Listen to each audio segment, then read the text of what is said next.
Here's how to deactivate Facebook account. It's very easy to do, so make sure you watch the full video so you don't miss any important steps. For this, first of all, you need to open your Facebook app. Once it is open, then tap on these three horizontal lines at the top right corner. After that, scroll down and then tap on settings and privacy and then tap on settings. Then after that, scroll down and tap on Meta Account Center. Once it is open, then tap on this cross at top right corner. Then after that you will see this page. Now here tap on general option. Then after that tap on access and control option at the bottom. Now here tap on deactivation and deletion.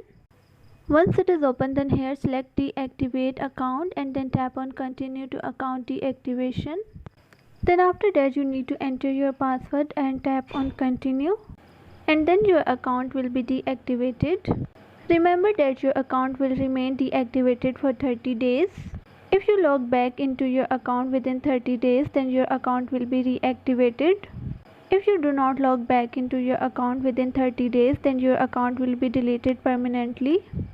So this was how to deactivate Facebook account.